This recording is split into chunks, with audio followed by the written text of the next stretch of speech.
Southwest Fire Academy was established in 2015 as a response to the recognized need for quality, safe, and affordable fire and rescue training in Ontario. This is not your average fire college. SFA has high standards for their students, and it is their mission to teach and produce qualified, ambitious firefighters who are prepared to work hard to serve their communities. This is not a diploma mill. This is where you can learn strategic, aggressive firefighting from passionate, intelligent instructors who never forget why they were made to do this job. SFA is an accredited private career college that is regulated by the Ministry of Training, colleges, and universities, with a memorandum of understanding with the Office of the Fire Marshal. This means that SFA is an approved training provider with the OFM, and the programs are recognized in Ontario. Check out their pre-service and expanding selection of course offerings at southwestfireacademy.ca.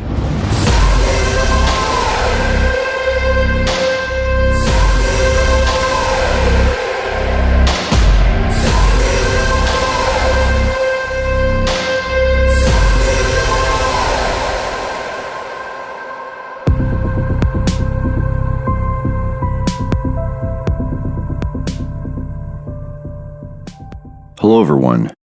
Welcome to episode 116 of Multiple Calls. I'm Scott Hewlett. I saw a captain's helmet cam footage recently, showing his crew locating an attic fire.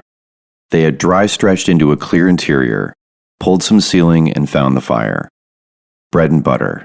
What stood out about the incident was how he communicated via radio and face-to-face. As you would hope and perhaps expect when command communication is discussed.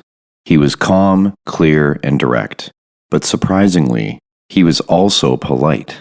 You hear him use please and thank you, and be respectful to everyone.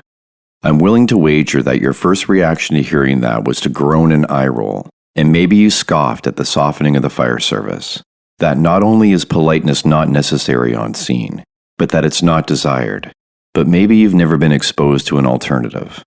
We've all heard stories or experienced the gruff and rough around the edges captain. That was great on the fireground. So much so that we equated that personality and behavior with high performance, and we dismissed the harshness because the trade-off is their effectiveness, as if you can't have one without the other. The shortfall of that personality is that outside of the calls, you don't want anything else to do with them. They just aren't great to be around. What I realized as I watched this captain operate was that I wanted to work for him, talk to him, train with him. I wanted to learn how his competence is so high that he is able to be effective and a gentleman, where others don't have the capacity and can only process the tasks at hand. 30 seconds of a video, and I recognized a true leader. Do you have to be a lady or gentleman as a firefighter? No. But is being kind and polite signs that someone is incompetent and lacks command presence? Also no. Don't mistake kindness for weakness or ineptness. We should elevate those that are the full package. Here's my chat with Rob Fisher. We'll start chronologically and where you grew up and tell me a bit about your family. I grew up on the Phinney Ridge. It's a hillside in Seattle. So I grew up in Seattle, Washington. The Phinney Ridge is a hillside that splits Ballard, for those that know the area, but Ballard from the U District, essentially. I enjoyed living in Seattle. Early into my career, or I should say early in my childhood, I had fire stations down the street. I had fire station 18 down in Ballard and fire station 21 in Greenwood. And so I was born the first grandchild. My parents have a really crazy story, if we want to get into that too. But I was raised in an Italian family. My dad's side of the family wasn't around. So my mom's side of the family, last name Roma. So we were Italians. I had aunts and uncles and big Italian parties. Nobody really spoke Italian, which was kind of funny, but we lived like Italians. And so again, first grandchild, first son, first kid, basically for my parents. And I could do no wrong as a kid. So it made things real easy growing up as a child. What did your folks do? Dad was a truck driver. Dad did a little bit of everything, but Dad was a truck driver. So a lot of times when we start talking about firefighting, I was like a first generation firefighter. I didn't have family members like a lot of firefighters do. But so Dad drove truck and did a bunch of stuff. He was a pretty rough guy in his childhood and his upbringing. So he really didn't have education He was a really rough kid. So he caused himself a lot of problems. So the thing that he had for himself was he had a great work ethic. He was probably the hardest working individual that I knew. Even today, I know a lot of firefighters and people that work really hard, but my dad was a really hard worker. Mom, she basically, because mom and dad were, we didn't have much money. Mom was a server. She was a waitress. And so I spent a lot of time with my grandmother. We lived close to my grandparents. And so I spent a lot of time with my grandmother growing up, which jokingly my wife and my mom even says that probably the reason why I'm the good kid out of all of the kids is because my grandmother raised me. But yeah, mom and dad worked really hard. I was the first boy of 4 boys, and they did great. I think they did really good. How was school for you? So early on, school was fine. I went to public school. I was in kindergarten, and that kind of is the doorway that opened up the fire service, at 5 years old. And we can talk about that here in a minute. But after kindergarten, I went to Catholic school in Ballard, St. Alphonsus. So I had a faith-based upbringing, faith-based education. I was a good kid, followed all the rules. I was okay as a, elementary school student, nothing major. But getting into like middle school, my parents moved from Seattle, and we moved up into Snohomish County, where I ended up finally working as a firefighter. And when we moved up there, it was, this is in the late 70s. So the whole region was just growing. Microsoft hadn't been created, but the whole region was kind of growing. The biggest employer in Seattle was Boeing, but the other thing would be like Weyerhaeuser. But the area was growing. So when we moved north of Snohomish County, I had grown up in the city, a suburb of downtown Seattle, but grew up in the city. And so we were out in the country. Life changed dramatically for me. One, grandparents weren't around. We were out in the woods. I mean, we played in the woods. We didn't have woods where I grew up in the city. And so we played in the woods, and you could go and just disappear for miles. It was awesome, but it was different. So then when going to middle school, I went to public school again. And I learned new words that I didn't know that it existed. I learned parts of the body that I didn't know that existed, if you know what I mean. So it was a change. And I was into music. I had a musical upbringing. And so my uncle Jim was a drummer. And so I had interest in music. And so when going into the end of my elementary school and going into middle school, I really got into music. And then at that point, I really didn't care anything. I loved BMX racing. I was a BMX racer. I played baseball. I played football and wrestled, but I wasn't very good at football and wrestling because I'm a kind of a small guy. I was okay baseball player, but I was never going to be a professional baseball player. But I always thought that I was going to be a professional musician. So I didn't give a shit about schooling. And so I was not a good student. C average, maybe on an occasion I'd get a B because the teacher liked me, I guess. But PE and band got A's. I did really well there. So high school, I have the interest in firefighting through my younger years, but when I got into high school, I could get into the Explorer program. And so I got in the Explorer program at 15. I was heavily into music, playing in the high school band, playing in the jazz band, playing in drum and bugle corps. For one season, I didn't do multiple seasons, but drum and bugle corps outside of the school, screwing around, jamming with buddies, thinking that we're going to be the next Kiss or the next Rush or something. But my focus was on band and firefighting and girls. I was a terrible student. I got by. I wish I could go back and do things over in high school. I had aunts and uncles and, my mom and dad telling me you need to be a good student and all those things. And it just didn't stick with me because my focus wasn't there. Didn't start college until after I got in the fire service, but going into college, I became a really good student. I had something to focus on, something that interested me. I didn't have good studying skills, habits. So that made things very difficult. But what I had is I had that behavior like my dad had, and I had a good work ethic. So when I was in my bachelor's program and when I was in grad school, I would spend probably, 20, 30 hours a week working, studying, whereas some of the other students were probably spending 10 hours a week. I was having to put in double or triple the amount of time. I got the work done. It took more work for me to do it. Do you have any guides and mentors outside of family influence? A lot of my mentors are all firefighters. They've come and go throughout my career.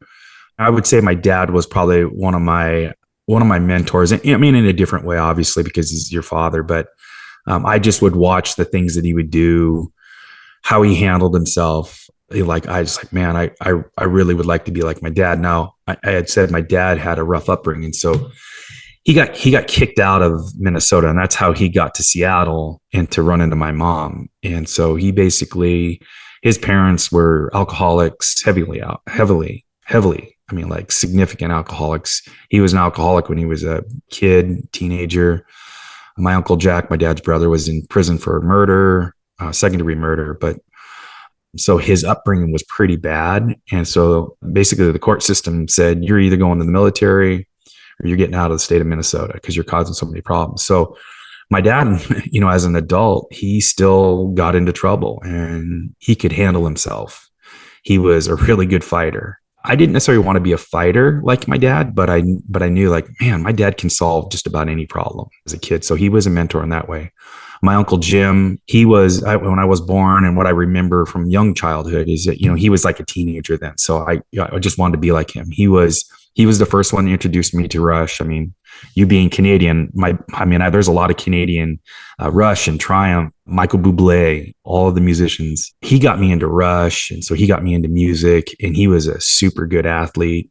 And he was a business owner, a very successful business owner. And so how he managed his life and how he managed business. And so from a leadership and from a professional standpoint, I thought my Uncle Jim was great. And then getting into the fire service, Chief Eric Andrews on the job in my department, he was probably one of the greatest influences for me from the firefighting side of things, because he was the one that really got me into, or made me really buy into, like, being a good leader, how to lead, how to take care of people, be really good at your job. Some of the tenets of being a good leader, one of them being competence and having conviction and caring for people.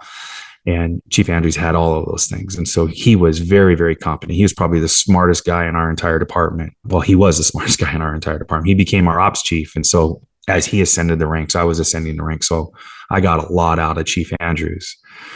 I mean, I got so many mentors are just like, I don't want to say they come and go, but they come into your life and then they might leave and then they come back. Scott Thompson, Corling Moore, Chief Ike, Kurt Isaacson, Mike Champo, Dave McGrail. I mean, the list just goes on and on and on.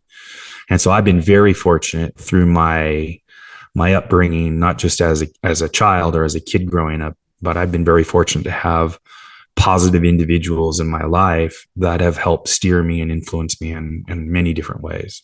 Especially now, there's so many informal mentors that we all have that they may not even be aware of, but we're learning so much from. Yeah, absolutely. Yeah. Absolutely. So you've touched on exposure to the fire service and wanting to do it from a very, very young age. So maybe just walk me through that. Kindergarten, 5 years old, I was sick from school. So I missed what do they call that when you go on I was going to say a tour, but they go on like a station visit? Yeah, like a station visit. The class was going down there and the teacher was taking everybody down and I missed it. And so what I envisioned, and I could be completely wrong, but it was like, hey, you need to go and visit a fire station. We visited the library, the fire station, the police station. And so I missed the fire station visit. So my mom took me down to it. And it was the station 21 in Seattle, 73rd and Greenwood Avenue. And is this little dinky station, probably built in the 50s would be my guess. 2-bay station, very small. We knock on the door. This massive man opens the door. And it's like, what can I do for you guys? And it was like, well, the station visit. So they invite us in. We go into the station. I mean, I can still see it today. Very small office area, very small sleeping quarters and kitchen area. But we go to the back of the station in the bay, and we're at the back of the engine. I remember there was a ping pong table there, and I'm like, these guys are massive and they're huge. I mean, they're just like, they look cool. They're cool guys. Because they were all guys back in the 70s, of course. And then the bells rang. And I really didn't get a chance to talk to them, get to see the engine or anything. Like, the bells rang. They all jumped on the tailboard because they rode tailboard back in those days. I want to say it was either a 4 or 5 man engine company, and there's 3 guys on the tailboard. they're getting ready to pull out of the station, and lights and sirens come on. And one of the guys is like, "Hey, Robbie, see you later." And I was hooked. I was just like, wow, that's what I want to do. And, I didn't know why, but I was like, that's what I wanted to do. Then when I went to Catholic school in Ballard, Station 18 had Engine 18 and Ladder 8 out of that station. I think this was before they had paramedics in Seattle, but they were building that station. And that was like in 1976. And so I would walk away from school, it's only like 4 blocks away. And I just go and look at the station that was being built there. And it was just brick buildings, it had fire poles. It was just like really, really cool. And I'd just be mesmerized by it, never knowing that if you've ever been to Seattle and you've ever been to Ballard, there's the old Ballard Firehouse. It's an old wood firehouse, turn of the century, that they had horses coming out of back in the day. That building still stands today. It looks like a firehouse, but it's being used for other things. I didn't even know there was a more beautiful fire station down the street. I just was watching this brand new modern building being built in the 70s. I had those just kind of in my mind. And so I was being saturated by all of this going on. Right. And then of course, emergency. And so I was a heavy emergency watcher, the show from the 70s and Johnny Gage and Roy DeSoto, and just wanted to be like them. And I had the emergency lunchbox. It's somewhere behind me up here on the shelf, but emergency lunchbox, the emergency game. I had the emergency air pack, plastic air pack with mask and helmet. I mean, I had it all. And then probably the biggest thing when you take all of that, the next door neighbor to my grandparents, a guy by the name of John Riss, and John came into the Seattle Fire Department right after World War II, and he got disabled. And so he was an older gentleman, and between my mom and my grandmother is like, Robbie has this interest in fire trucks and the fire department. He would tell me story after story after story, and it was awesome. So he had a huge influence on me. Sadly, he died before I even came on the job. He died when I was a teenager. I wish he was around to kind of see his influence and how much the impact. 15 years of age, I was able to get into the Explorer program in the area that we were at. It actually was the neighboring department to the one that I got on the job with eventually. Did that for 2 or 3 years while through high school. My senior year in high school, between my junior and senior year in high school, we had VOTEC programs in high school, but we didn't have firefighting as one back in the 80s. But we had like a nursing program, and her husband was a Seattle paramedic. And so for a summer class, they put on a paramedicine program, pre-hospital medicine. And so I signed up. I was like, I'm all in. This is going to be like being an emergency and the whole thing. And it was like a month long. They just basically go over like what was a paramedic, and he was like an old time paramedic, and what were the tools that they used, what were the medications. We did basic anatomy related to like pre-hospital stuff. And so now I had like, whoa, you got to know anatomy. Again, terrible student. And so I come back, we went and visited Harborview, where Seattle paramedics go to training. We went and visited the Medic One headquarters. We went and visited the dispatch center down in Seattle. I got a heavy exposure to really what the fire service was about now. Come back to school my senior year. I go to the science teacher, one of the science teachers, Mr. Burby, and he was teaching anatomy and physiology. And I needed to get in this class. I wanted to be in this class because I want to be a paramedic. And he's like, he laughed. He's like, there is no way that you can handle this level work. And I made a bet with him. I said, just give me a chance. And so I probably got a C+, but I think he was generous and gave me a B-. But I had no friends in this class because they were all the smart kids in the school. But I did the work. And so then that's kind of like everything was starting to lay it all out. I knew I wanted to be a firefighter. I was going to test to be a firefighter, but back in those days, it was like really hard to get on the job. You weren't going to get a full-time job until you were 21 years of age. And so like, what do I do from 18 to 21? And I'm like, oh, the best thing I could do that will look good on a resume is join the Marine Corps. So I joined the Marine Corps right out of high school. My buddy and I did. I graduated in June of 87, and I was at boot camp in September of 87. So I got hurt while I was at boot camp, and I got sent back home. So I never finished any type of military career. And I got home and I'm like, what am I going to do now? And I had no idea in the department that served our area where we lived that they had something called the resident program. And a resident program was live-in firefighters, young. It was like being in college. You had your own dorm. Your stuff was in there. You lived there. You worked a kind of a normal job during the day, and then at nights and on the weekends, you staffed. I got into that program, and it was incredible. So I made myself available to go on calls every day, every night. You got the opportunity to go and fight fire. Sometimes you were driving, sometimes you were kind of acting as an officer, sometimes you were because if everybody was home that night, we could have a 5-man engine company. Sometimes you were riding tailboard. There was a seniority structure, right? And so you started to learn, like, you'd get up there and hey kid, move over. The more senior resident kick you over, and next thing you went from nozzleman to the hydrantman. Then you got kicked over again. You're like, wow, what am I going to do now? But I got an exposure. I had to get my EMT, and I got exposure now to the fire service. At that point, I was testing, and it was, like I said, it was difficult to get hired. And so I was testing, and you would test, and they might hire 1 or 2 individuals off of a list, and then have a hiring list that they would never do anything from. Seattle had multiple thousands of people testing, and they were hiring, I don't know, 20 firefighters a year, maybe somewhere in there. And there was times that as a group of residents, we would go and it would be like, oh man, we know this city would be a good small city growing. It'd be a really good fit for us. And you're like, well, they're only handing out 500 applications. And so we would go and we'd camp out in front of a fire station or camp out in front of City Hall, just so we knew we were going to get one of those 100, 200, 500 applications. And it was just a different time back then in getting hired. I mean, you look at like the way it is today, it's nobody camps out to get an application, right? And there seems to be more plentiful jobs than there are candidates looking for it. So I eventually got hired with the department that I was a resident at. I stayed there for an entire career, basically 36 years worth. And how were the rookie years beyond so when you actually got on full time?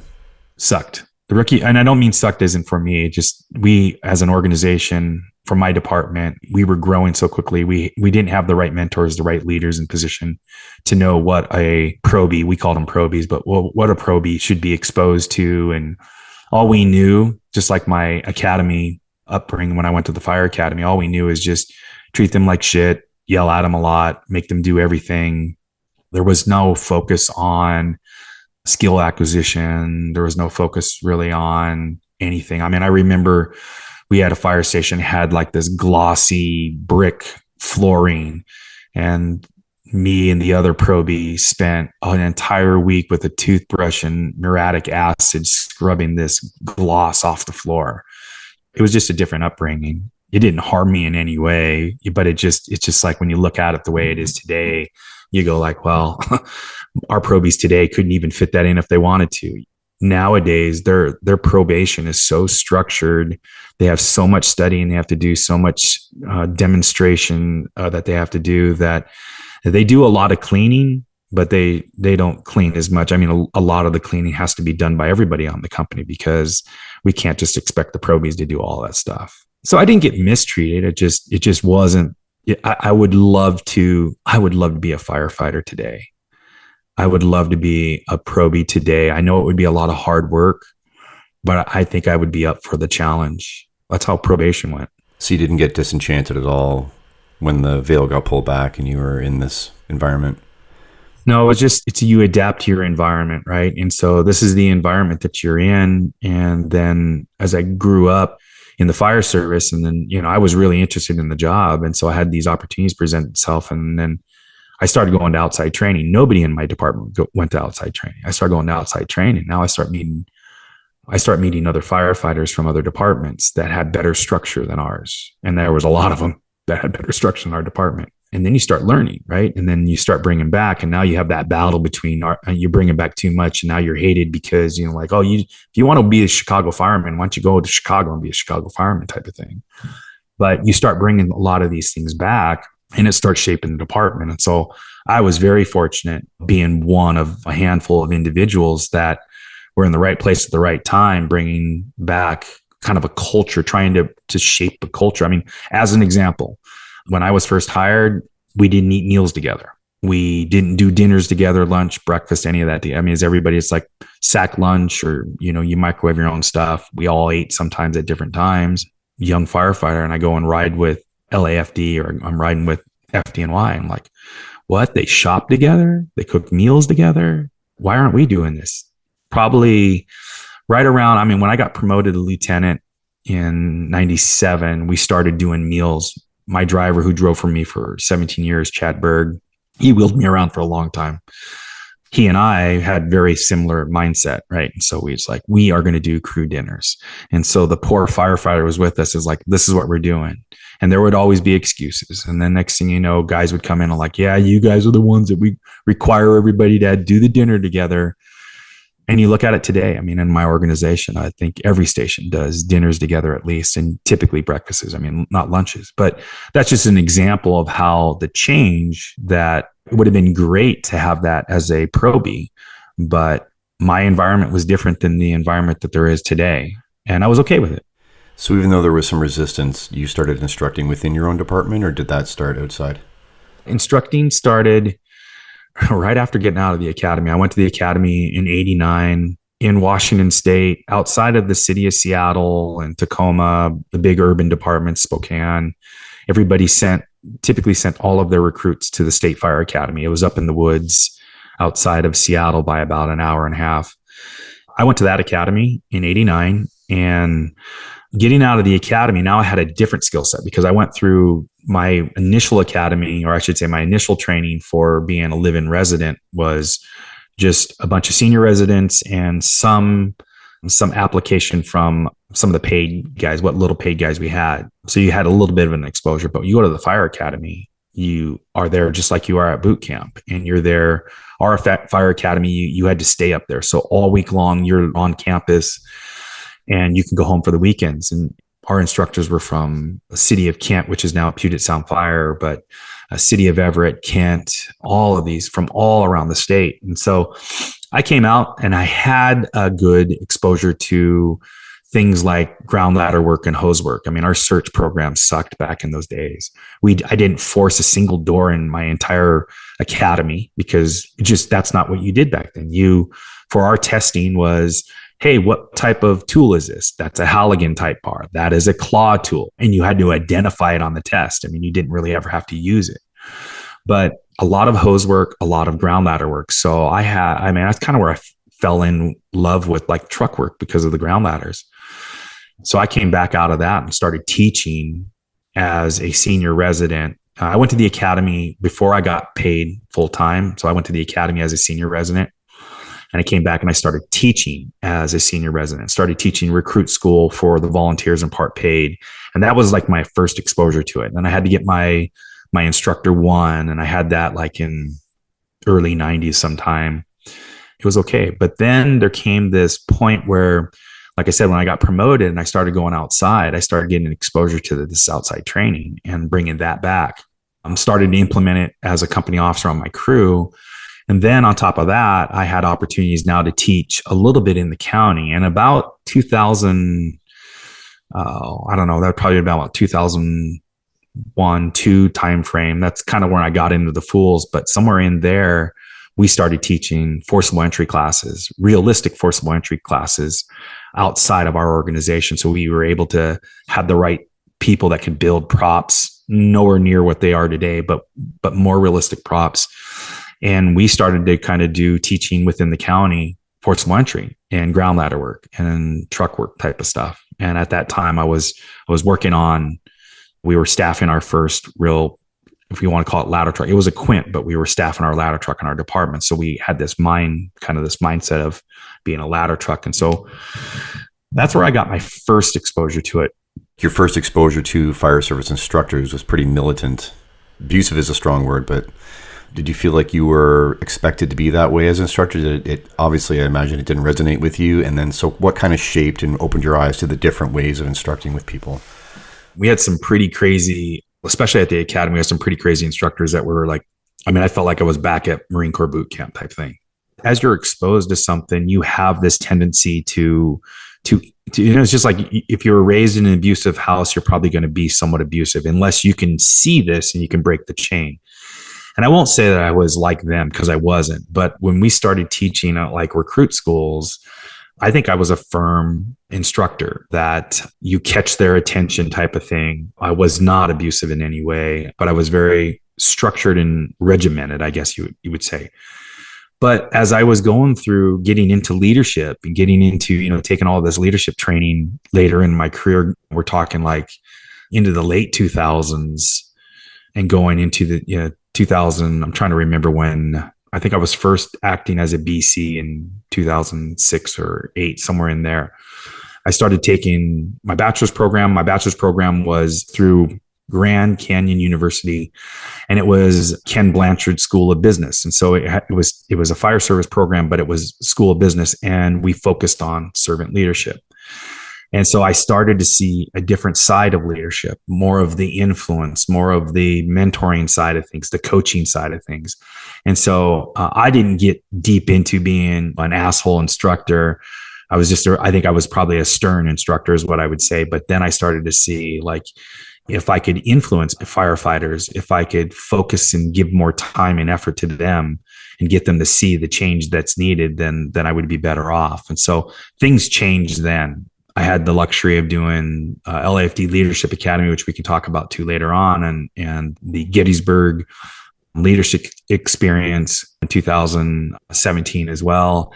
And so now it's really starting to shape how I, as a leader and I, as an instructor, try to teach. And that is try to paint the picture for the individual, however the individual sees things, and get them to see it from their eyes, not from mine. Yeah, so how did that then, like you mentioned before, how did that bleed into these opportunities like truck floor training, roof pervs, young officers on fire? Sort of walk me through the chronology of the involvement in these different groups. That'd be luck, Scott. No, I mean, I was engaged, obviously. So anytime you have somebody that's engaged in anything, they are going to have greater opportunities than other individuals.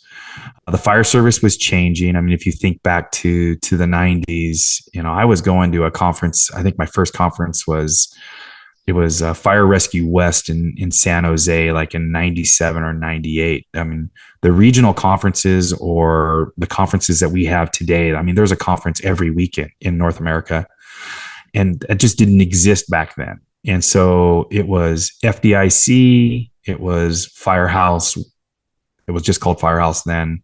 There was Fire Rescue Magazine, and then you would have some of these other regional conferences that just were sprinkled here and there. I started attending some of these conferences, and guess what? You're going to see the same individuals at a lot of these conferences. And so then I would ask questions and just talk to them about how we do certain things. We get into 2000, 2001, when I got assigned to the ladder truck as an officer, and now trying to get focus on truck company operations.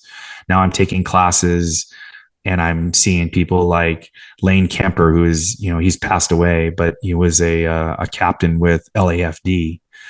John Mittendorf, being from the West Coast, getting heavy influence of LAFD guys. And so now I'm in the right group of individuals. I'm meeting firefighters like Mike Dugan and Skip Coleman, and now I'm in the right place at the right time. And as a change is occurring, we're starting to see more and more of those conferences, and now cadres are starting to be built up. And the first cadre that I was ever teaching with was Firetown. And so at Hatfield, I had taken the Firetown classes. It's just basically focused on truck operations from an LA, California perspective.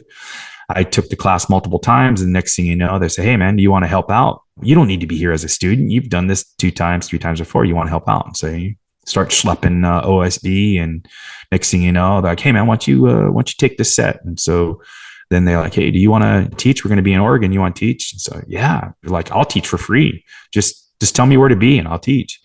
And I did that for a long time. It's funny, at FDIC this year, I ran into Ed Hatfield. I hadn't seen Ed for years, but I thanked him. I'm like, "Ed," I'm not patting myself on the shoulder, but I was like, on my back, I was like, "I teach a lot and I get out on the road, and I'm not no Corley Moore or Kurt Isaacson, but I run into a lot of people that are like, 'Man, I love what you do.'"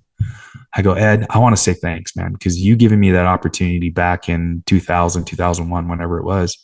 It's like it led to all of this. So I really appreciate it." But so I taught with Firetown for a long time. And then I started teaching my driver and I, Chad. We started teaching on our own. We had a little cadre and we were teaching different type of forcible entry than what Firetown was teaching. And then we were teaching essentially the Firetown curriculum or LAFD's curriculum for vertical ventilation, doing our own stuff. And then that just got bigger and bigger. And then the next cadre that kind of came along was Brothers in Battle, and Josh Materi, Ryan Cox. Ryan Cox makes the green door for those that don't know who Ryan Cox is, but he and his dad make the green doors. And so Josh Materi was one of the first ones. And Josh used to teach a little bit with us in the early days before he came to Seattle Fire. But Josh put on a class. Coy Wilson from Stockton was there, a bunch of guys. And it was his forcible entry class in Seattle at the JTF. And Josh Materi had gone out and I think he had been teaching with Brotherhood instructors or something like that. But he had started to see, we need to make instructing more realistic. And Josh had invested a lot of time and effort in doing that. And so he was going to offer this forcible entry class. And it's incredible. And I have a picture. So in this forcible entry class, Cody Trestrail, he had already come to Portland. Let's see who else is in there. Brian Olson. We all don't know each other. Let's see. Steven Tyler, I believe, was in there. I mean, just all of these faces, and we were all taking the class together. Sadly, the photo of that group, I took the photo because I was there as a training officer, and we had a bunch of my department in there, so I took the photo. But that was in 2013, I think, was the class. And then a couple of years later, having instructed, and there's a story how Brothers in Battle got together, but Cody was like, hey man, would you like to come out and teach with us? And I had taken one of the classes before. And so next thing you know, I'm on with Brothers in Battle. And then we like, holy cow, you start putting the pieces together. Like we were all in class together.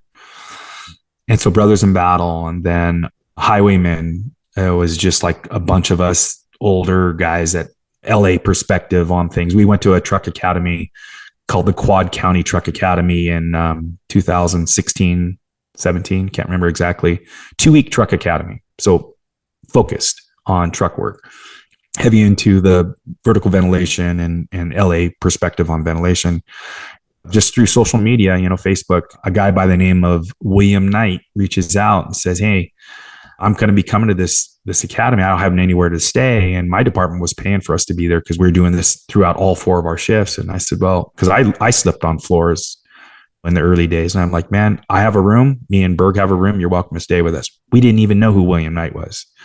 And so he stayed with us for the 2 weeks. And then there's that connection. And then we would teach classes with William Knight. And then that turned into, hey, let's piece together a bunch of us. And so Arthur Ashley, William Knight, Neil Dickey, NLA City Fireman, Chad Berg, myself, a couple guys from Colorado Springs, we all get together. Now we're teaching Highwaymen, and that turns into the roof pervs because now our love for roofs and our love for building construction. And, I wouldn't say that roof pervs has we don't have a curriculum that we go out and teach, but we share our thoughts and opinions on things. And it just snowballed from there. And then I just go to a CFT conference one time. I've known Kurt, Chief Ike, for a long time, taken his classes for a long time. We loved what he was teaching. And so go there. Next thing you know, you help out. And now I'm running coordinating all the speakers for Kurt for a lot of his conferences. And he does 4 or 5 conferences a year. And then helping him teach with the Battalion Chief boot camp. And then that ties to Todd Edwards. And it just like the list just goes on. And it just becomes this network. Like I've got so many buddies now that I left out Corley Moore, just the connection with Corley Moore and Firehouse Vigilance and helping on projects with him. So yeah, it's been crazy. And what about Puget Sound FOOLS and the International? Back in the day, FDIC used to do something where they used to, not just FDIC in Indianapolis, and before they were in Indianapolis, they used to do like FDIC East and FDIC West. And we were they were doing FDIC West, and we were doing attending a truck class, me and my driver, Chad Berg. I remember like it was yesterday. It was a 1950s motel style building, maybe apartment, but motel apartment style. Very relaxed angled roof with pea gravel on it, straight sheeting 1x6 on it. So very, very, very stout roof. And we were going to learn how we were going to basically, because most of the LA perspective is using chainsaws for doing vertical ventilation. And so this was going to be teaching how to use circular saws or rotary saws with wood tooth blades on it to cut these more heavy, stout roofs. And so we were there, and this captain from Sac City, Kevin Trost, was talking. And I just remember he had this huge mustache, and he was just was this monster guy. And the first thing he said as he was gathering everybody on the roof, and we're going to get ready to go over, like some of how we're going to do these things. And he's like, "How many of you fools?" And I'm thinking, why would he be asking that question? What the hell? How's it? And he's like, "Well, you know what? We'll save that for when we're done training today and we're in the pub. We talk about fools more often." And I'm like, what the hell is this fools thing? And this was probably 2000 is my guess. 2000 probably. Yeah, it was 2000. We go back and we're like, we got to look into the, we find out what it is. And it's like, these are our people. This is our people, right? This is my tribe. I was like, how do we get one of these? We got to get a fools chapter.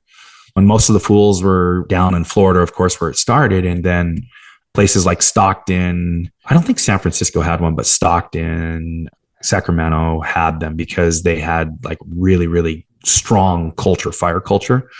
The cool thing is like the Fools chapter in Sac Metro Sac City area, they were called the Orangemen, their chapter. And so they had the orange peel, what they called the orange peel. And it was these educational things that came out. So this is before social media.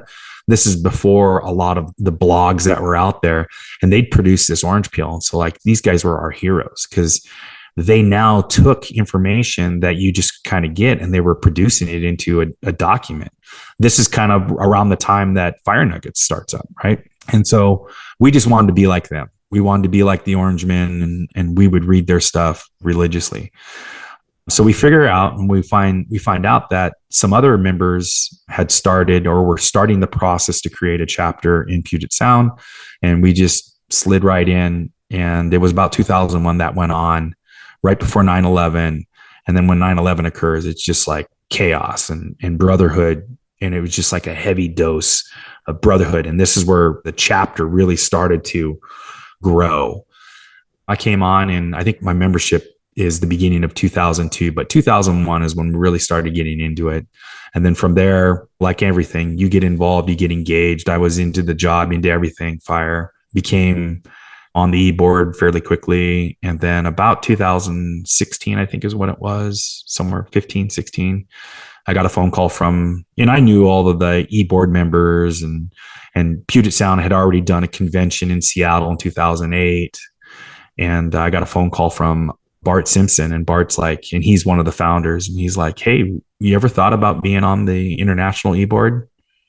What capacity?" I go, "Man, I'm flattered." And he's like, "Well, you ever heard of Mike Dugan?" I'm like, "Oh yeah, have I heard of Mike Dugan?" He's like, "Well, he's our training trustee." And we were thinking, because Mike wants to do other things, we were thinking that you could kind of shadow Mike Dugan and then take over being the training trustee for the Fools International. What?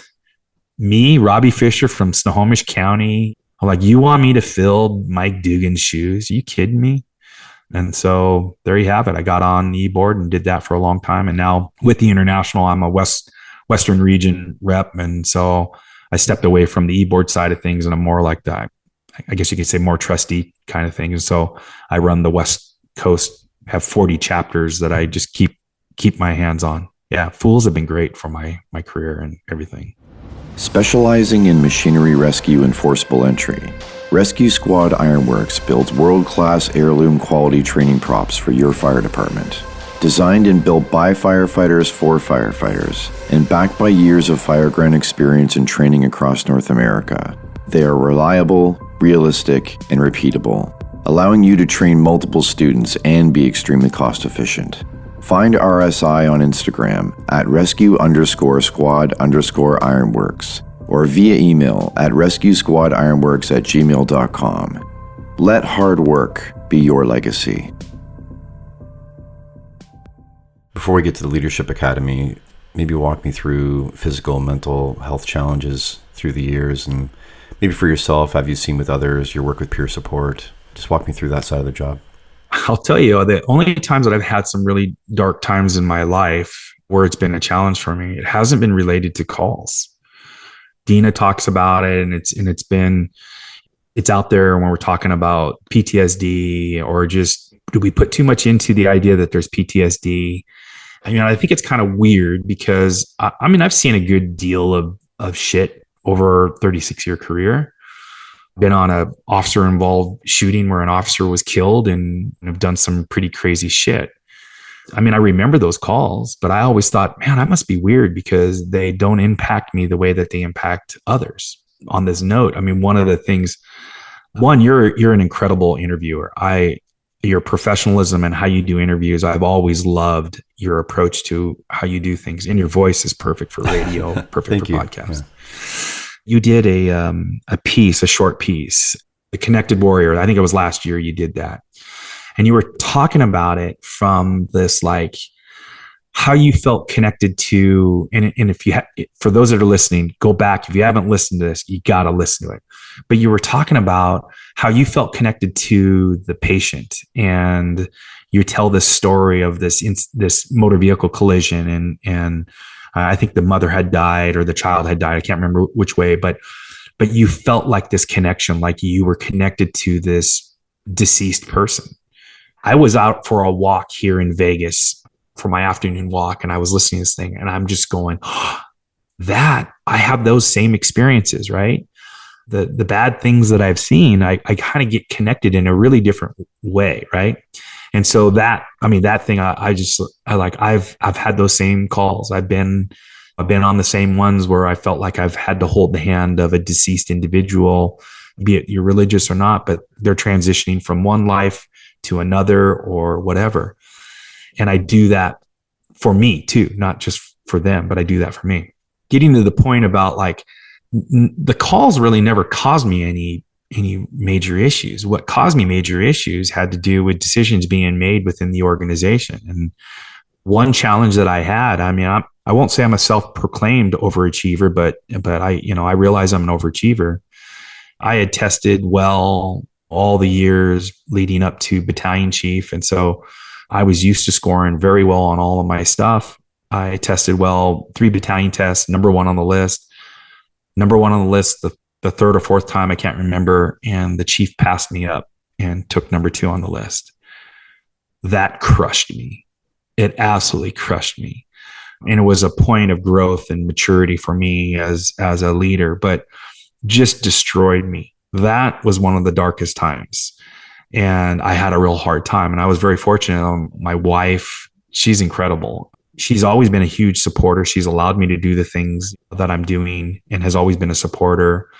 But she recognized that there was no way that she could do things. And so she called up all of my buddies. I mean, I had Zach King from Austin Fire flew up, Brian Root, Chad Berg, a bunch of, and we all got together and they really helped me out. I never had to go to any type of therapy or anything, but that was kind of where I started to realize, like, this kind of sucks sometimes, our job can be really difficult. So fast forwarding to the part where getting through training, or I should say getting through some leadership training, you start seeing things a little bit differently. The department, we had one of my best friends committed suicide, not because of the job. I'm sure there was impacts related to the job, but he had an estranged marriage. And so he took his own life, and it came as a huge surprise. And so it shocked the department. Prior to that, we did have a firefighter, just as I was coming on the job, commit suicide as well. But that kind of this is in the 80s, it got swept under the carpet. And we had a maintenance guy commit suicide after he started one of our fire stations on fire. And so we had this exposure. And so then when Paul Guy committed suicide, it was like a huge bam, you hit the department. And we need to do this thing called peer support, this program. And so I got in on the early stages of peer support. And so became the peer support coordinator for the last, basically like 2016, 17, somewhere in there, all the way through into the end of my career. And then I've been able to get connected with people like Dina Ali and Frank Lieb and all of these people. And so I think it's extremely important. I didn't need it in that sense. I mean, I have talked to therapists and counselors, and I think it's good for like the fire service just to have people to bounce things off of. And we would do so much better if we could just start doing that on a more regular basis. The other thing that just I've learned, like when my dad died, he died at 69 years of age, and he was a workaholic, and He hardly ever slept because he was working so hard. He would umpire baseball for Little League all the way up until 11 o'clock at night, and then get up at 3 o'clock in the morning and go to work again so he could get off work early so he can go do it over and over again. And he would always say, I'll sleep when I'm dead. And I adopted that same philosophy as a company officer, and I did the same things. And then I realized it was hitting me, all of this stuff was kind of hitting me. And I'm like, I got to change my lifestyle. And so I really got heavily into understanding my sleep and focusing on my sleep. And so you just blend all those things. And so what we see in the fire service, yes, sometimes the calls impact individuals. Everybody is different. So everybody gets affected by the shit we see in different ways. Some are impacted by decisions made at the leadership level, which has been the thing that we've talked about for like the last 2 years. That's how I had an impact, because how I saw things, and it had an impact against me or with me. And where others that might not be into the job might not really care. There's like, what leadership says, great. I mean, they pay me, they give me a paycheck. I don't care. It's like, well, how does it impact me that way? But it doesn't impact them. But to them, they go to a call and they're like, man, did you see, we just did CPR on a kid. I'm like, yeah, that sucked. But guess what? We've got to get cleaned up. We got to get going. Do you want to talk more about it? Because I'll be happy to talk to you about it. Doesn't impact me that way. But if we spent more time, I think just like being open to having conversation and normalizing just, I just don't feel good after that call. If we normalize that a little bit more and we recognize leadership and we discuss things, if we could get leadership just to stop saying, just get leadership to accept difficult conversations. It's funny. Leadership always talks about, hey, we got to have that difficult conversation. You know who gets butthurt over difficult conversations? Those at the top. Because when you say, hey, you know what, your reputation, they get, they put on the face of like, oh yeah, okay, great. And then they start talking shit about you, or they don't have any respect for you because you were honest with them about something.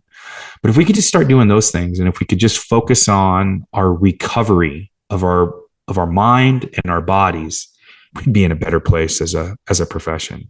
Would you attribute some of your stress resistance and your resilience to your ability to bring these soft skills to the calls? And then I was thinking, as you're talking about the leadership side, those same soft skills don't necessarily always apply. So perhaps that's why the organizational betrayal is harder for you to, or was harder for you to manage than the actual calls of being there and caring and loving people. I'm going to answer this, but it's going to be a roundabout way, which I apologize because I'm a talker. Ever since I was a kid, my grandmother, especially because I wanted to be a firefighter so bad. My grandmother and my mom always said, you're just a caring kid. You just love to help people. And it's cliche to say, why do you want to be a firefighter? I want to help people. And be like, come on, give me a better answer than that. But it really is kind of that way. And as an example, and I don't know why I'm this way. I don't know why.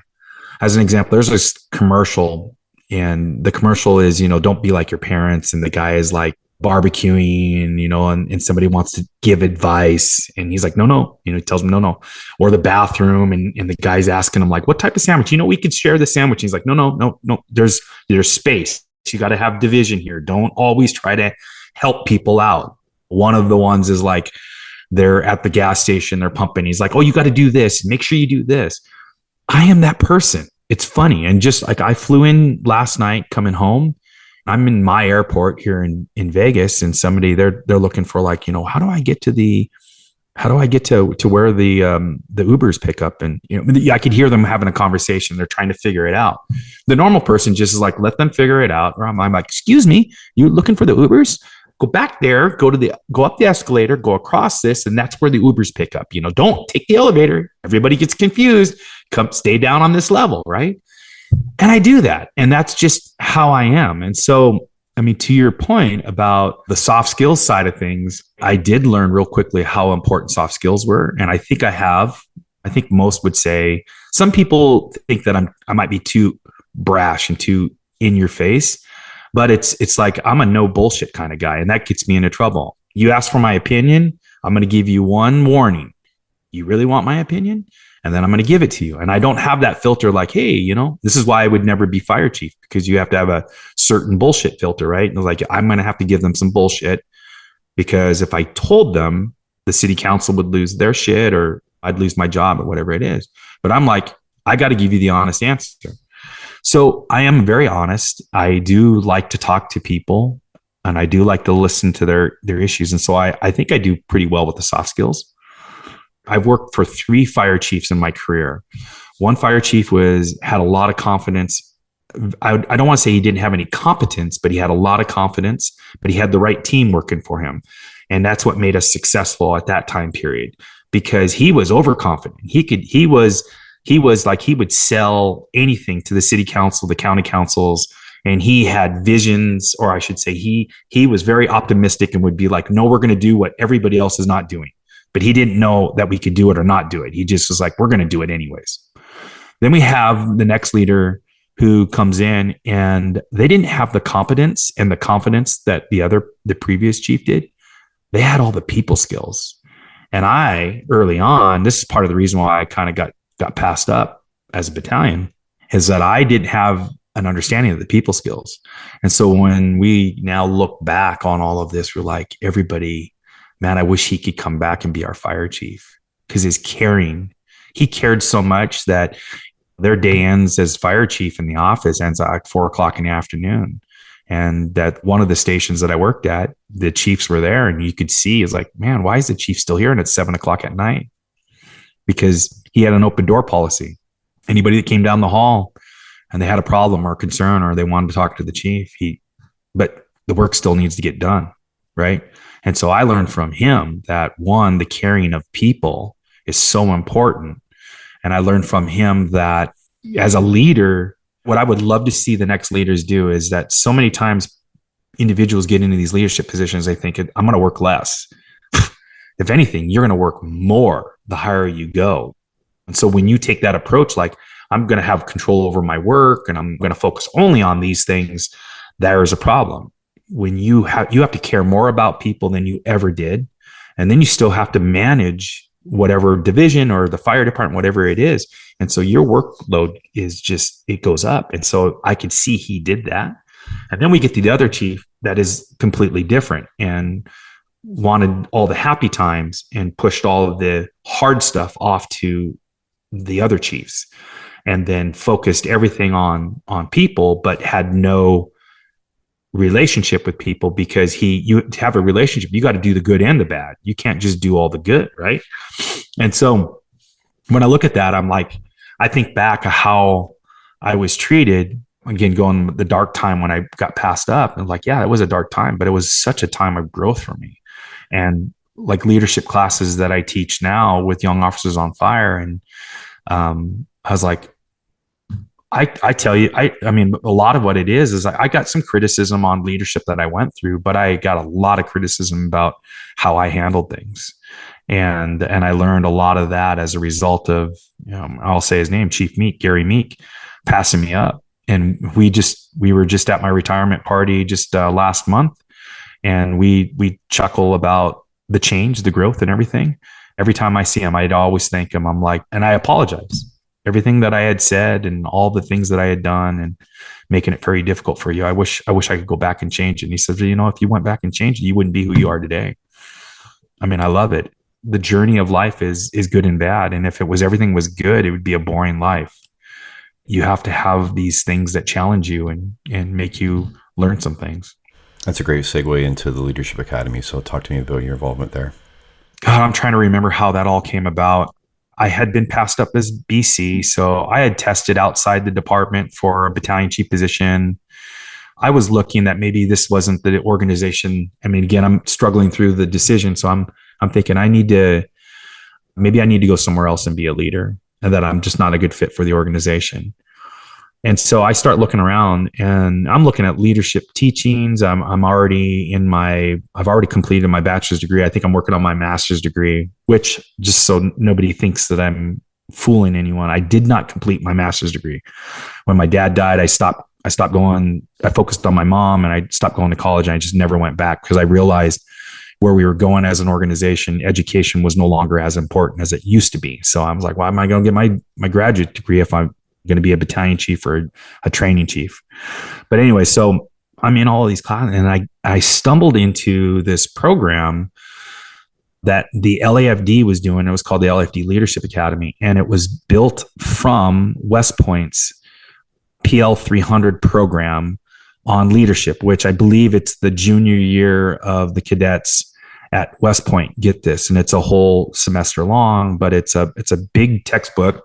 It's somewhere behind me, but it's a big textbook.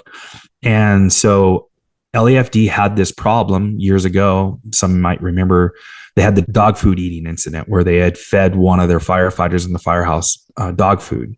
And so that created a problem, and leadership is like, hey, we've got to change. We've got to do something.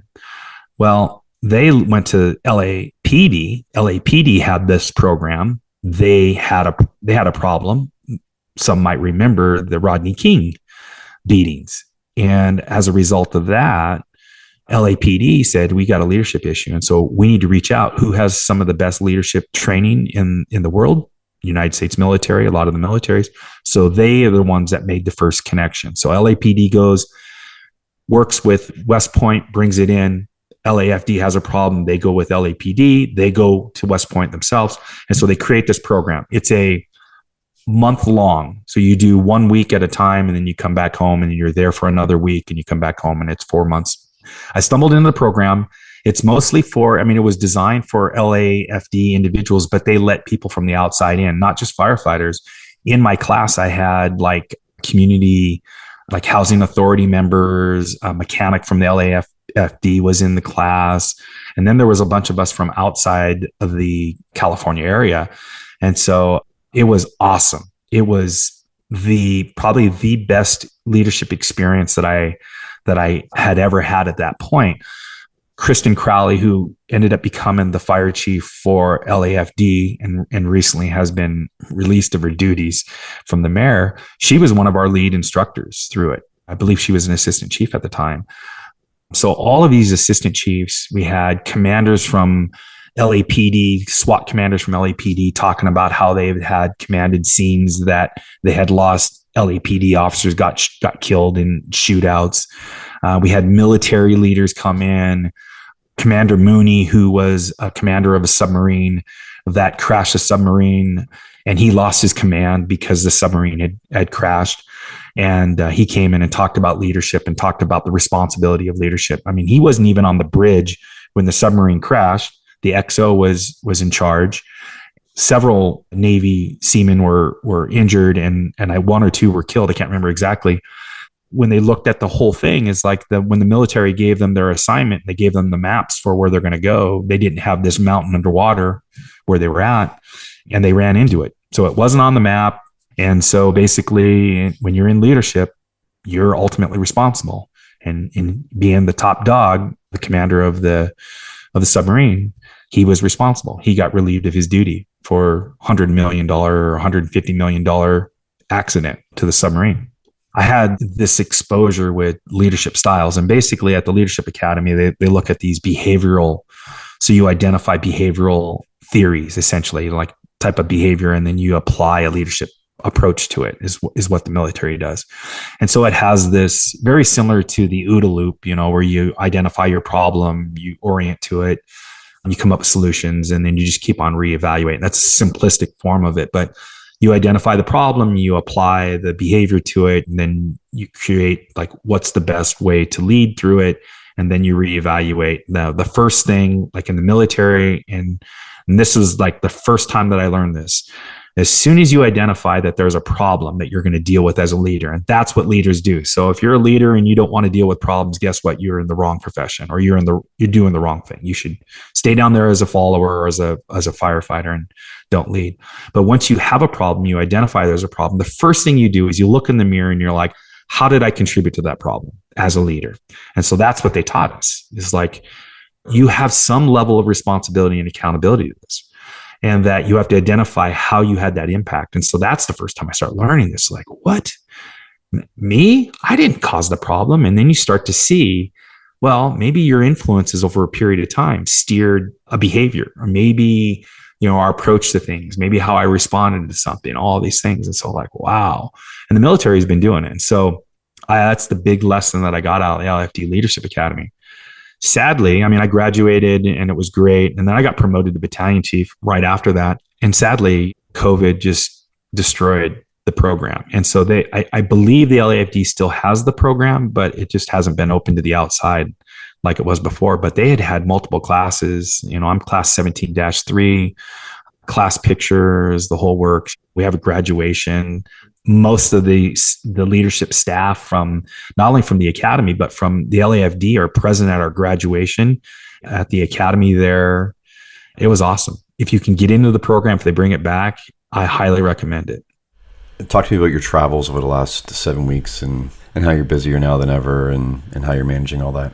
Yeah, just kind of, you and I had been communicating. When did we run into each other? Pensacola at SCFTA event, probably at the end of last year. Mm-hmm. I think December? Something like that. December. Yeah. Might have been December. Yeah. And you and I were talking and I was good. I think it was Corley that introduced us. And so I really appreciated the fact that I had the opportunity to meet you in person because like I said, I listen to you all the time. And so I was like, man, putting the face to the voice is great. And I was flattered because I love your podcast and I was like, man, it'd be great. I'd love to come on. And it took this long for us to connect and we had to push the date. And the reason why I had to push the date is just like, it was on the road and it was super busy.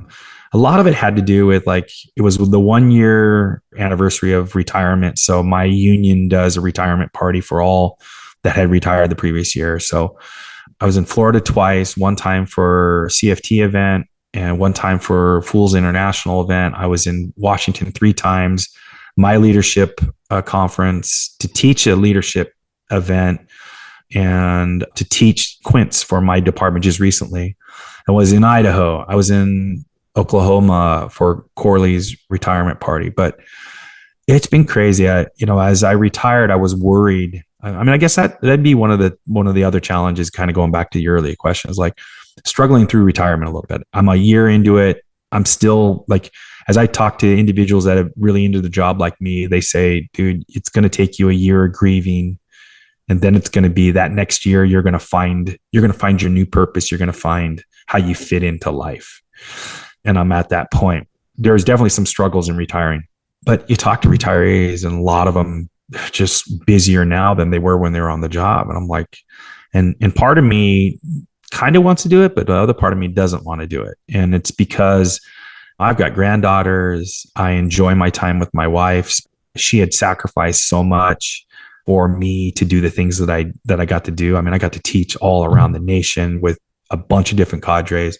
Very fortunate. She made a lot of sacrifices. And so when I was home, I try to be home and we love to travel. And so we travel a lot, going to Europe or Spain or Mexico, whatever. But now I just want to spend time with my family and my wife. And I love being connected to the job. I absolutely love the profession and I want to stay connected to it.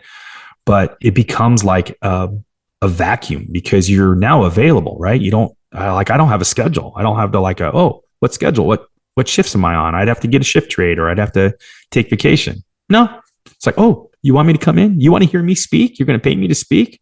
Yeah, put it on the calendar. And next thing you know, we're going into May, and I'm like, oh my God! I was on the road for basically 7 weeks, and I'd come home for a couple of days and then be on the road again. And I had my wife with me a couple of times, but I was on the road constantly. And so when you and I had moved doing the recording, when we moved that, I was just like, oh, thank God. Because I was sick. I had a terrible cold, again, being on the road. And I was like, thank God. And it just said, and what it was is just kick the can further down the road. And I had it on my calendar and I knew that it was coming up. And then I got your email when I got to the airport yesterday. And I'm like, oh shit, that's right. We're recording that tomorrow. I gotta plan this thing out, and make sure I'm good to go. But I was thinking, I'm like, I'm looking forward to doing this interview because I love the show. I'm looking forward to doing the interview, but when I'm done with the interview, I got 3 weeks off. I'm not going to be doing anything for 3 weeks other than spend time with the grandkids and the wife. And I'm so excited to be able to do that. So I think a lot of especially those that are really into the job again, they get trapped, they get pulled in. I mean, there are definitely people way busier than Frank Viscuso. I mean, I don't know how that guy does it. And he helps coach baseball for his kids. I mean, he has kids still at home. Todd Edwards. Todd doesn't have any kids at home, but Todd is on the road constantly.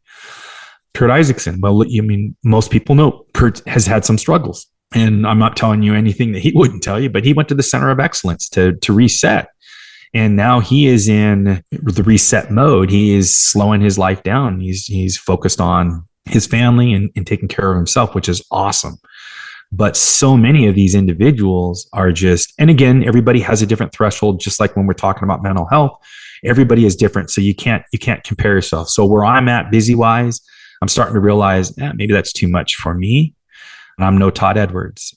We get sucked into it. And because you love the job so much and you love sharing and learning from other people, it's just so easy to do, but it really has an impact. And so I usually try to shape vacations around it. So I was like, hey, you want to, she usually is like, no, I'm not interested in going to Iowa for a vacation. I'm like, all right, you stay home on this one. I'll go there. But, I am going to California, or I'm going to go to Florida. She says, I'll do those ones for sure.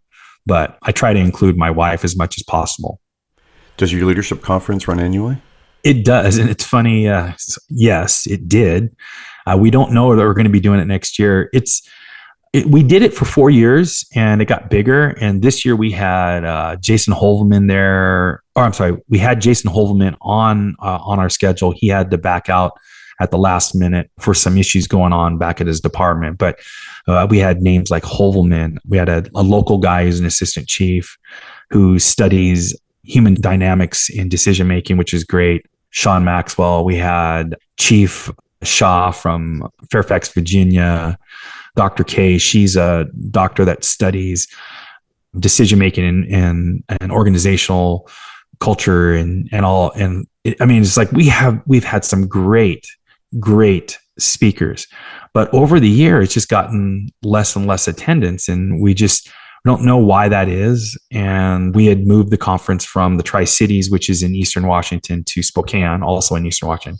Spokane's a bigger area, and it just didn't turn out. We had half the attendance this year that we did in previous years. And we had, I won't say better instructors, we just had a good lineup. And so my partner, Ryan Selleck, and I were talking, and he's like, man, I think we should take a year off and plan again. But I'm the guy that's the optimist, and I'm going like, look, let's not just pack it up just because. Let's just move it. We did last year our program, a young officers program with the Pacific Northwest Fire Conference, which is here on the west side of the mountains in Washington. And we're going to be doing it again this year, and reached out to one of the leads there and I said, hey, would you guys be interested in if we can maybe work together on the future for, include an element of leadership in which they have been doing leadership stuff. And they're like, yeah, I think let's get through this, but I think we can talk about some stuff. So it's not a done deal. It's just, it just might be in a different format than what it was before. And so beyond the 3 weeks, what's the rest of the year look like? Firemanship, a small conference called Firemanship, or a small regional conference called Firemanship. Yeah. In Aurora, Illinois. I'm looking forward to that. Spend a week there with some good brothers and sisters, and some great training that Firemanship offers, and Cody and Andrea and just everybody that helps out with all that and pieces it all together. The mission of it has changed over the years. Before it was they were raising money for Sons of the Flag, and now they're wanting to invest it into the firefighters. And, so they've changed the program. So it's pretty cheap to do a conference, so that it makes it affordable. Right. And so the mission, the purpose, I guess I shouldn't say the mission, the purpose is kind of shaped differently now, but it's awesome. And then my wife's part of it. She's part of a group called Fire Wife Life. So I've got too many cadres in my head. They all blend together. Fire Wife Life. And it's a group of the wives that a lot of us have taught and that are together, and they've created their own group. They have book reading sessions and do Zoom meetings and discuss different books. They do things on mental health issues, helping families, helping young couples on what's this lifestyle like. They are also affiliated. Fire Wife Life is also affiliated with Fools International and helping out. So we do a lot of these things. So Fire Wife Life is going to be at Firemanship too. So my wife will be there and helping out with that. She's a regional rep for them. And then we're going to spend some time in Chicago. And then after that, August, the end of July is done. August is done. And then I got some stuff going on in September. And then we get back into some Brothers in Battle stuff that I've signed up for, make my availability for. And that's just really cool because then I'm just going and helping out. I'm the old guy on Brothers in Battle. And there's so many young, good instructors. And I just tell Cody, I'm like, hey, if you want somebody to be there as the senior citizen and help pick up stuff and provide a little bit of comment here and there, but let these young guys, I've had my time while I enjoy teaching. It's just like, I love watching when you have taught, and then the next level for them is that now they're teaching. Then you go, wow, I didn't know that. That's impressive. And so that gives me satisfaction. And so I'll be doing a bunch of those. I'm on the East Coast. I'll be teaching with Clyde Gordon at a conference, and I can't remember if that's September or October, and then Pacific Northwest Conference. And then of course, Water on the Fire and Pensacola Beach Conference in December, I think. So it's still going to be busy, but just not as busy as the last 7 weeks have been. Yeah. For people that don't engage further into the job than just showing up and punching the clock, they really leave a lot on the table. That looking back on your career, I mean, you're still in it, but looking back on it, you can look back on with this incredible fondness and warmth and perspective. So it's amazing that you've been able to touch so many people and have so many experiences. And I feel, part of me feels bad for people that don't engage. Not everyone has to engage to the same level, but they really do leave a lot on the table that might help them see the job in a different light. I was in the right place at the right time, met the right people. The fire service was making a shift. And so we were starting to see more education being made available. It was getting out of just the big conferences, and it's now going to spill into the regional areas. I mean, we look at the Pacific Northwest, there is a lot of phenomenal big name instructors that come out of the Pacific Northwest. Aaron Fields is in that, Josh Materi, Cody Trestrell, Brian Olson. I mean, the list just goes on and on and on. One of the things that I had learned, and it really Cody has always driven it into all of us on Brothers in Battle, is like, you don't have to be a New York City fireman. You don't have to be from the LAFD or Chicago or any of the, the big departments. What you have to have is you have to have a passion for the love of the job and a willingness to want to share and want to be better yourself. And I feel that's what I was, as a young officer, young firefighter, young officer, and a battalion chief. And these individuals really have done a lot to shape the American Fire Service. I mean, there's big names like Ray McCormick that's still out teaching it and he has quite the pedigree behind his name. And I won't say that Ray is not having an impact on the fire service, but sometimes these guys and gals that go out and seek and get some training, and maybe they get something from Ray McCormick or Mike Ciampa, which I sat in Mike Ciampa's classes for years and brought a lot of that back. You then become the ones that's shaping the future of the organization or in the professional fire service, the American Fire Service. And so we're starting to see a lot of that. And so as the guy that I had a lot of opportunity to have impact. And again, I'm not the only one that did it. I had a lot of other individuals that jumped on board, but we went to smoothbore nozzles in 2005 or 6. I can't remember exactly. And there are still departments trying to get to smoothbore or low pressure nozzles, right? It's like we did it a long time ago. We went to bulk beds a long time ago. And it's because I went out and I was in training and I'd see these things and I'm like, man, that looks like it would be good for us. And then it's about implementing the change in an organization that is just like, what are you doing? Why would we want to go away from pre-connects? Why do you want to change to these smoothbore nozzles from 1940s called? They want their smoothbore nozzle back. All of that stuff. And so the cool thing as you get older is being able to see, like a lot of these firefighters that I taught their recruit schools. Yeah, they were recruits and had the opportunity to teach them. They're now battalion chiefs in my department. They've been company officer teaching way better than I was, implementing change. And you sit back and you're like, wow, what a ride. What a ride. And it just gives me such good satisfaction that I always thought I was going to be a big city fireman. I thought I was going to be a Seattle firefighter. And it didn't work out that way. I got into the county. And I'm not a super, super religious person, but I believe things happen for a reason. And I think my destiny was to be a suburban firefighter in a growing organization that had few full-time firefighters. And, when I came on the job, I think I was probably employee number 18, something like that. And when I left, we have, over 200 firefighters on the line now. It's just like the growth, but just seeing all of that. And so the impact now is I think my impact is more like He had taught this, he had taught that, he's part of these cadres and everything. My joy is just sitting back and watching and seeing everybody else do all the stuff. I mean, the sad thing is now I get to see, like, going back to my department this last week, and it's like I don't know a lot of the names now. I know still those that are having impact, and I know that the next one's going to be, hey, these guys are doing change and they want to bring back this thing called a combination nozzle, or they want to implement this combination nozzle. And I'm going to be going, what? Who are these guys? But it's just fun just to watch a little bit of touch that I had in my department, in my region, and in the American Fire Service, seeing how it's all gone. Do you feel like the fire service in general now is in a positive feedback loop state, that there's this momentum that's been built and it's going in the right direction? I think we have leadership issues, and we could talk for another hour somewhere on that, but I think we still have leadership issues in the American Fire Service.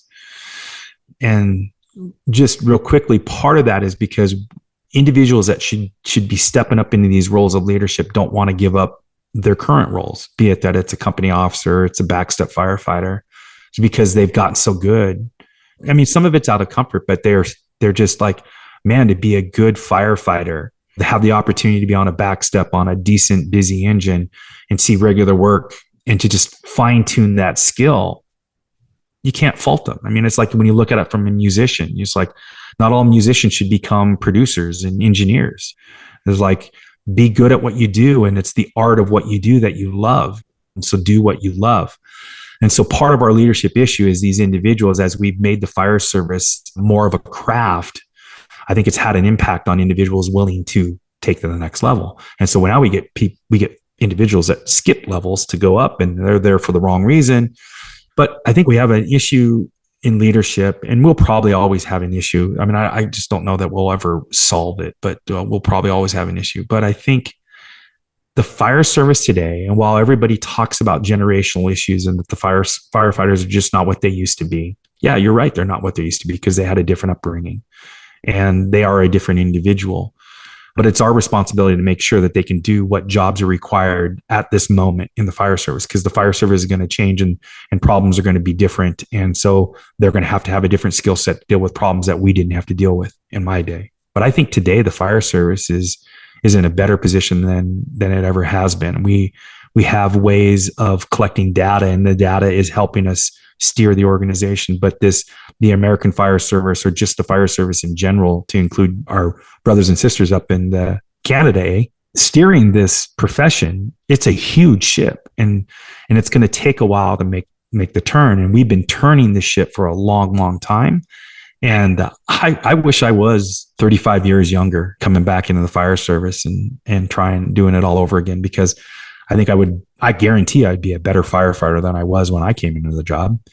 The opportunities are better. The education is way, way better. Our understanding of things is way better. But now we've created other problems that we didn't have back in the day. I mean, go back to leadership style. When I came on the job, it was, you don't get off the engine until you're told to get off the engine. You don't put your air pack on until you're told to put on. I will tell you what tool to take. I will tell you what we're doing when we get there. I don't want to hear your opinion on something. Okay. Don't think, just do. That's essentially how I came into the fire service. And where are we at today? What have we've taught our firefighters? As the chief of the fire academy before I retired, one of the lectures I would give them was like, you get paid entirely too much. You're adults. You get paid entirely too much to have somebody tell you what to do.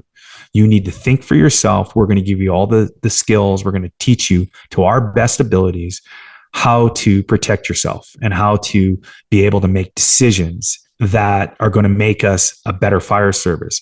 We are, from when I came on the job, we are so much faster, efficient today, and we still have a lot of growth to do than we were back in the day. Because now we tell our firefighters, I expect to see you at the back or the front of the engine or ladder truck with your pack on, with all of the tools that have already been predetermined. And when I say, hey, we're doing a primary search, oh, we're going to floor 2. I'm doing this, and he's doing this and this and this and this. Like, there is no discussion. There is no pointing and say, hey, do this. And so, yeah, I think the fire service is in a great place. I look forward to see where we're going to be 10 years from now. Ray McCormick's trying to bring back the blade stream, and maybe combination nozzles will be the thing 10, 15, 20 years from now. I'm probably somebody's going to give me hate mail because of that, but who knows where we're going to be. But I think we're moving in the right direction. It means a lot to me you took the time to chat today, and you've been incredibly flattering of me and the show, and I'm doing my best to walk the talk and take compliments, and especially from people that I admire so much, and not have too much of imposter syndrome. And you mentioned when we met in Pensacola, and like I felt it was my privilege and pleasure to connect with you, and I've been aware of you a lot much longer than you've been aware of me, and I've always appreciated your perspective, your approach. So yeah, this means a lot to me. I appreciate that, brother.